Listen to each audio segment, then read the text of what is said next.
According to the Canadian government, students or applicants who apply for a bachelor's degree to study in Canada experience the most number of rejections for student visa, and those applicants who applied for doctorate experience the highest number or highest percentage of approval for student visa. And this is just one of the main factors you have to consider when you apply for student visa to study here in Canada. Normally, applicants who have finished or completed a bachelor's degree and then apply for a continuous professional development program or study here in Canada, normally those applicants receive the most number of approval.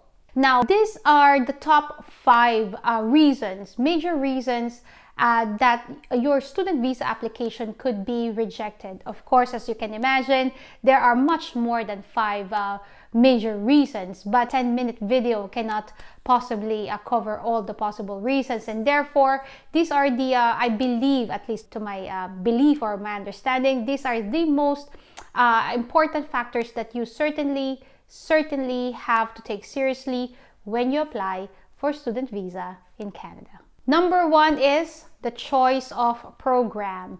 The choice of your program should certainly be aligned with your professional background or your bachelor's degree, because if not, then it becomes questionable. If you rather choose to take a certain program that is in demand profession here in the province or within Canada, then it becomes questionable really. And more than that, when you apply for your student visa, you will have to provide documentations to the IRCC, and on the documentations you will have to corroborate or justify why you have to study in Canada, and the fact or the idea or the concept that your professional background and your bachelor's degree are not aligned with the program that you will take here in Canada, it certainly becomes absolutely questionable. Most certainly, if you have had more than 5 years of a professional background or experience in a certain industry, and you just thought of changing your background or your profession in just just overnight, and you think to yourself, I just want to change my background because I don't know, perhaps you are absolutely stressed with the job that you carry right now, then probably it's not a good thing to do. You will have to rethink it.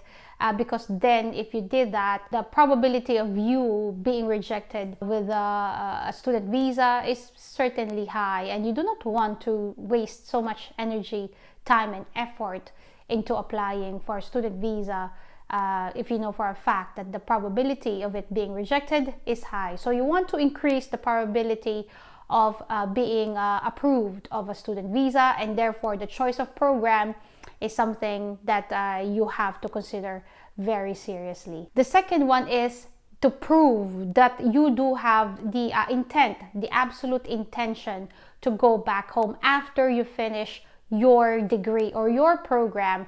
And this is essentially one of the main factors that again you will have to prove in your documentations, the intent to come back home.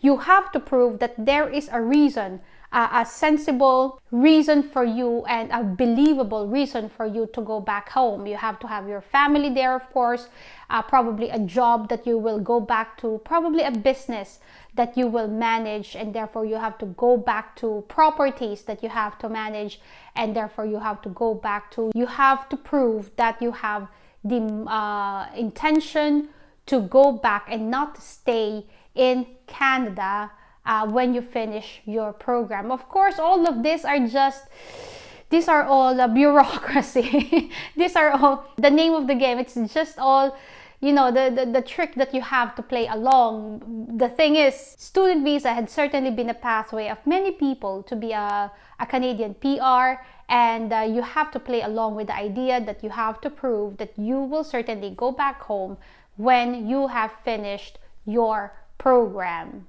The third one is financial insufficiency.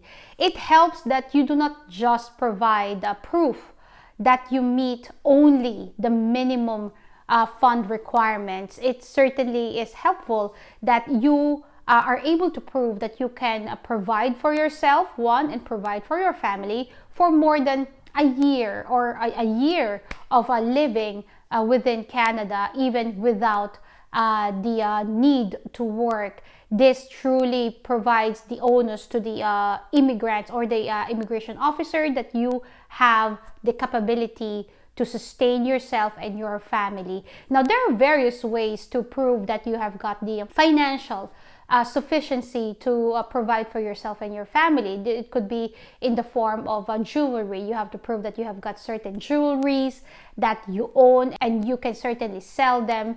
You have got properties, you have got assets, you have got stocks, or you have got a vehicle, for example, that you can sell and make use of the money to provide for yourself when you move here to Canada. So financial insufficiency is something, it's a major factor really that you have to again look at quite seriously when it comes to applying for a student visa here in Canada. I have had some conversations with some friends of mine wherein they do not necessarily have the assets, the financial assets such as the stocks or bonds or treasury bills that they can use to prove their financial sufficiency. Some of them actually submitted letter of sponsorship. Letter of sponsorship is some sort of a guarantee letter that is provided to the IRCC, wherein you have a very close relative such as your parents, perhaps your sibling, or your auntie, that says that they have got the financial capability to support you on your studies here in Canada. And it makes sense that this person who would support you, at least by letter, is certainly someone that has got the financial capability, because you will have to prove that they do certainly have the financial capability. They do have the assets, they do have the cash flow, or even the investments, or whatever it may be that they can use in order to support you whenever and if ever you needed the support. This is also one way for you to prove that you do have the financial sufficiency to sustain your living here in Canada. Now, some of my friends did submit such documents, some did not. Then you will have to truly understand for yourself if this is something that is applicable to your case. Number 4 is the letter of acceptance from DLI, or the designated learning institution. You have, again, as a very first step, the LOA is your very first step, and the LOA must come from a designated learning institution here in Canada. If you do not know this list, I will link that description in the description box. You can click it and you will find all the DLI schools here within Canada. The LOA must certainly meet the minimum requirements.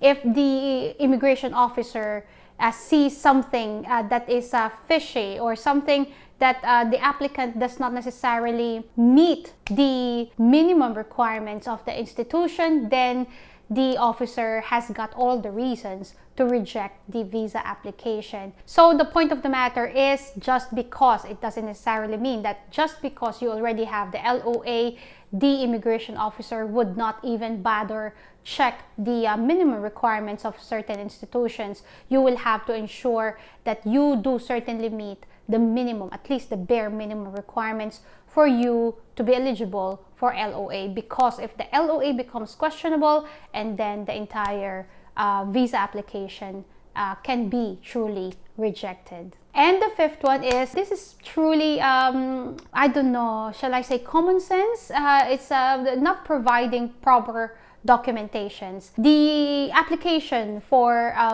from IRCC is very specific. They would say scan your passport, all your passport pages in color.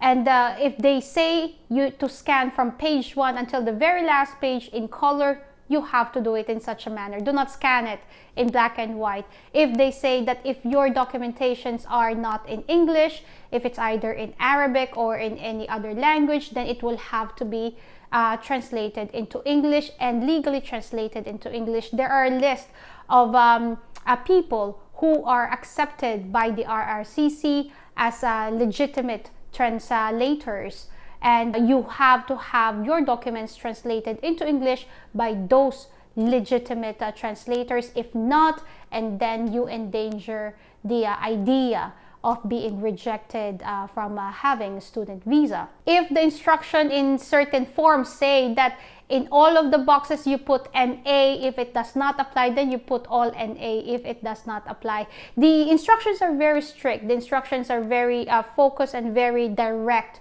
There is no way that truly you would miss certain information as they want it to be. You have to read and reread instructions.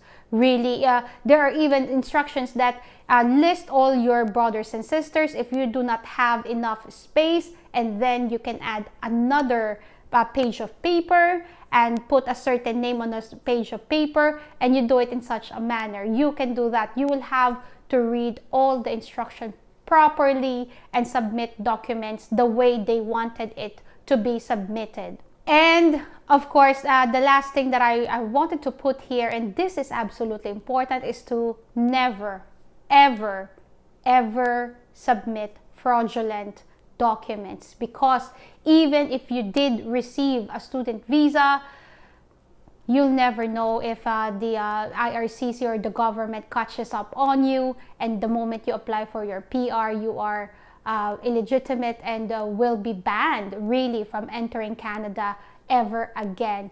The idea of submitting fraudulent documentation is it's a criminal offense, really. Do not ever submit fraudulent document. You will have to be a legitimate applicant. Do not waste time, money, effort, and energy in submitting anything that is illegitimate. And those are only about 5-6 factors that you have to consider whenever you apply for a student visa. As I said and I have mentioned, obviously there are much more than these factors that you have to truly consider and are absolutely important when it comes to applying for a visa really within Canada. And we will get into more factors and more detailed idea or concepts on how to apply for visa here in Canada in our future videos, and I certainly hope to see you in my future videos.